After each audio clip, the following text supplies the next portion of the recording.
નમસ્તે મિત્રો, એજ્યુસફર તરફથી હું ખુમાણ અપર્ણાબેન આપનું સ્વાગત કરું છું. મિત્રો, આગળના વિડીયોમાં આપણે વિશેષણ એટલે શું અને વિશેષ્ય એટલે શું તેની ચર્ચા કરી હતી અને વિશેષણના પ્રકાર દર્શાવતો કોષ્ટકનો આપણે અભ્યાસ કર્યો હતો. આજના વિડીયોની અંદર આપણે વિશેષણના પ્રકાર અંતર્ગત તેના અર્થ પ્રમાણે વિશેષણના પ્રકાર કે જેના મુખ્ય 4 પ્રકાર છે એ અંતર્ગત ગુણવાચક વિશેષણ એટલે શું આ એક પ્રકારની આપણે ચર્ચા કરવાના છીએ. કેમ કે આ દરેક પ્રકારનો આપણે વિસ્તારથી પરિચય મેળવવાના છીએ. માટે આજે ગુણવાચક વિશેષણ એટલે શું અને તેના 3 પેટા પ્રકારની ચર્ચા કરીશું કે જે રંગવાચક વિશેષણ, સ્વાદવાચક વિશેષણ અને આકારવાચક વિશેષણ.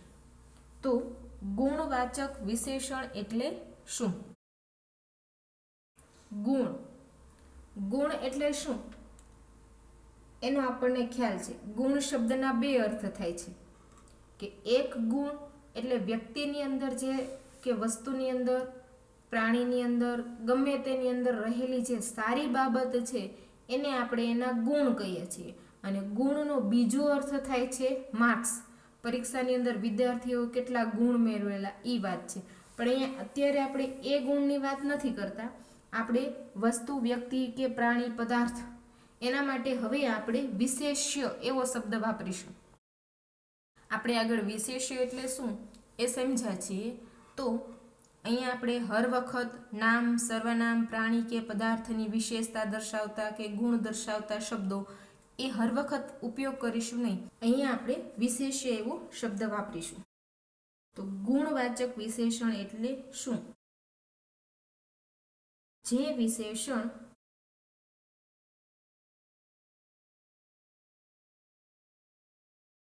વિશેષ્યના ગુણ બતાવે છે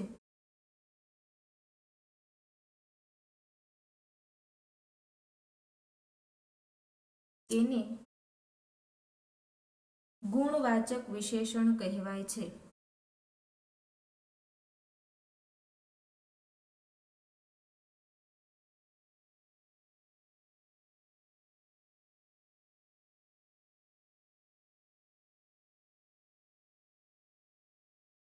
જે વિશેષ્યના વિશેષ્ય એટલે શું આપણને ખ્યાલ છે તો કે વિશેષ્યના ગુણ બતાવે છે તેને ગુણવાચક વિશેષણ કહેવાય. ઉદાહરણ જોઈએ એટલે ખ્યાલ આવશે. સુંદર ફૂલ.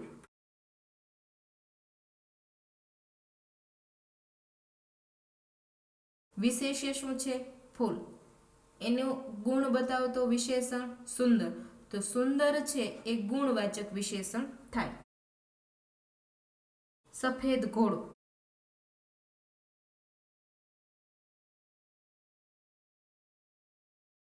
ઘોડો છે વિશેષ્ય. એની વિશેષતા મતલબ કે એનો ગુણ બતાવતો શબ્દ સફેદ. તો સફેદ છે એની અંદર રહેલો ગુણ છે તેને ગુણવાચક વિશેષણ કહીશું. કાળી પેન.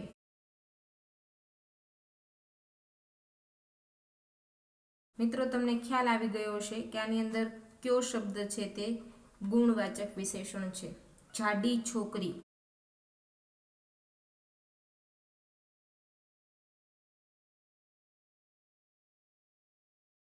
ખાટી દ્રાક્ષ.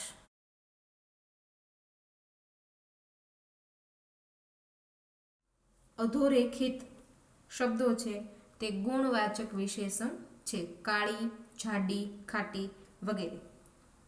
હવે મિત્રો, એક વાત કરીએ.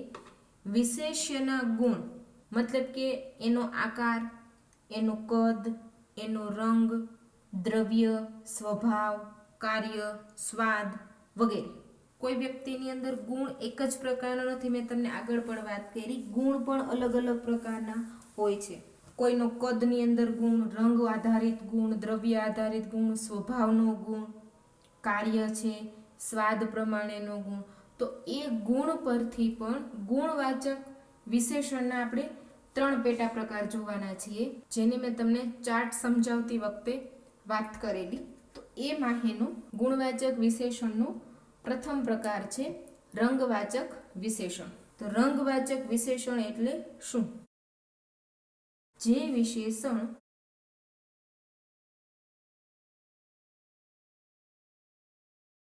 વિશેષ્યના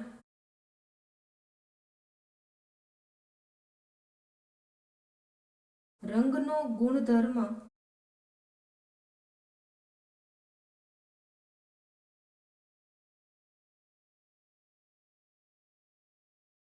બતાવે છે તેને રંગવાચક વિશેષણ કહેવાય છે.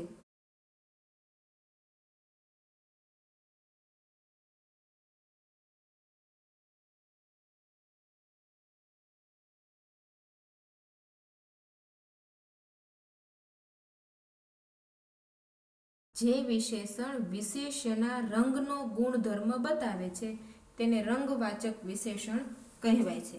કોઈ વસ્તુ, પ્રાણી, પદાર્થ જે વિશેષ્ય એના રંગ આધારિત જે ગુણ બતાવે છે એ જે પદ છે કે જે શબ્દ છે એને રંગવાચક વિશેષણ કહેવાય.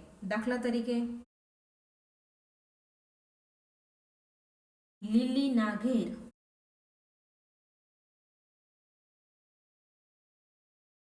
ગીર માટે નાઘેર એવો શબ્દ ઉપયોગ કરવામાં આવે છે ગીરના જંગલ માટે.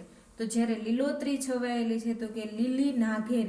લીલી જે શબ્દ છે એ રંગ બતાવે છે, એને રંગ દ્વારા એની વિશેષતા બતાવે છે. તો એ છે રંગવાચક વિશેષણ. હજુ તેના ઉદાહરણો જોઈએ. કેસરીયો સાફો.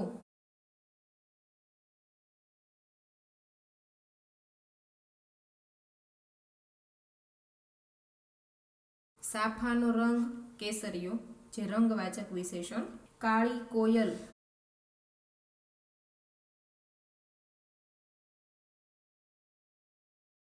કોયલનો જે કાળો રંગ છે, કાળો વર્ણ છે એ એની વિશેષતા છે. ભૂરું આકાશ.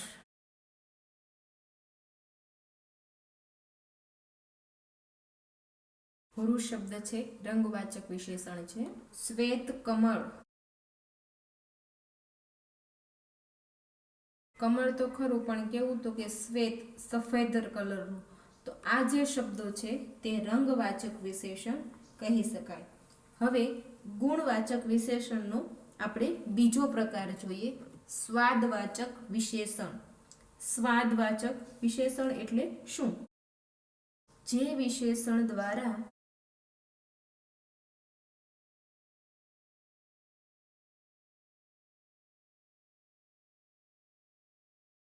સ્વાદ વિશેનો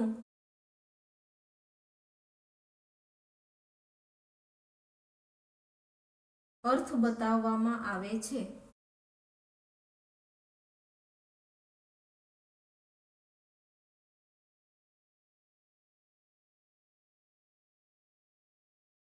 તેને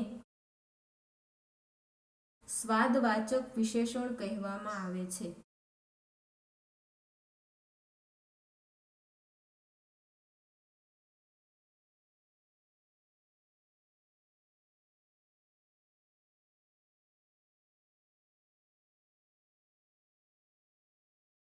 જે વિશેષણ દ્વારા સ્વાદ વિશેનો અર્થ બતાવવામાં આવે છે તેને સ્વાદવાચક વિશેષણ કહેવાય. ઉદાહરણો જોઈએ એટલે ખ્યાલ આવે. ખાટી દ્રાક્ષ. દ્રાક્ષની અંદર રહેલો ખટાશનો ગુણ જે એનો સ્વાદ બતાવે છે તો એને સ્વાદવાચક વિશેષણ, જે ગુણવાચક વિશેષણનો જ પેટા પ્રકાર છે. એને દ્રાક્ષની અંદર રહેલો ખટાશનો ગુણ એવો આપણે સમજી અને એને ગુણવાચક વિશેષણ કહી શકાય. એમાં ના નહીં, પણ એના પેટા પ્રકાર આપણે એટલા માટે સમજવા પડે કે ગમે ત્યારે કોઈ પણ સમયે આપણે તેના પેટા પ્રકારની જો સારી રીતે સમજૂતી મેળવેલી હોય તો મુશ્કેલી ન પડે. તો અહીંયા ખાટી એનો ગુણ તો છે જ, દ્રાક્ષ ખાટી, પણ ખાટી છે એનો સ્વાદવાચક વિશેષણ બતાવે છે. ખાટી શબ્દ છે. હજુ એના ઉદાહરણો જોઈએ. સ્વાદિષ્ટ ભોજન.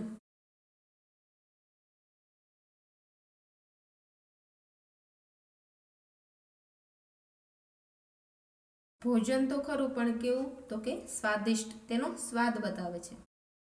મીઠું મધ,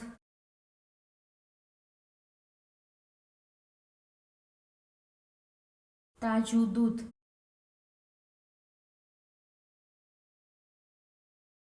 તાજું એનો સ્વાદ, તીખું મરચું,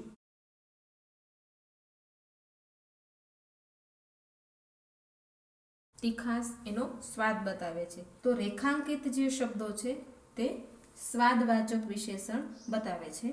હવે ગુણવાચક વિશેષણનો અંતિમ પ્રકાર આકારવાચક વિશેષણ. આકાર, જેમાં વિશેષ્યના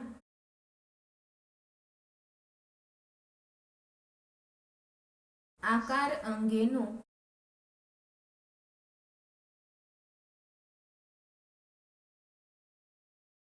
ગુણ દર્શાવાયો હોય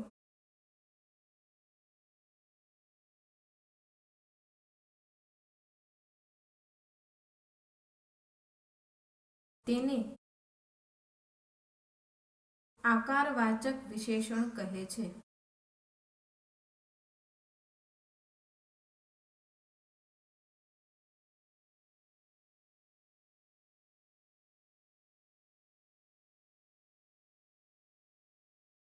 જેમાં વિશેષ્યના આકાર અંગેનો ગુણ દર્શાવાયો હોય તેને આકારવાચક વિશેષણ કહેવાય છે. દાખલા તરીકે લાંબી નદી. નદી તો ખરી પણ કેવી તો કે લાંબી, એનો આકાર બતાવવામાં આવે છે. ચોરસ રૂમ,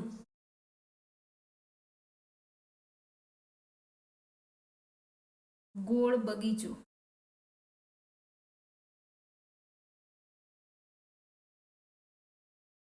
બગીચા તો ઘણા પ્રકારના હોય છે, પણ જે કોઈ બગીચાની ખાસ એવી વિશેષતા છે કે એનો ગોળાકાર છે, તો એ ગોળ છે એ એની વિશેષતા બતાવે છે, એનો ગુણ બતાવે છે. તો ગોળ છે એ આકારવાચક વિશેષણ છે. ત્રિકોણાકાર મેદાન,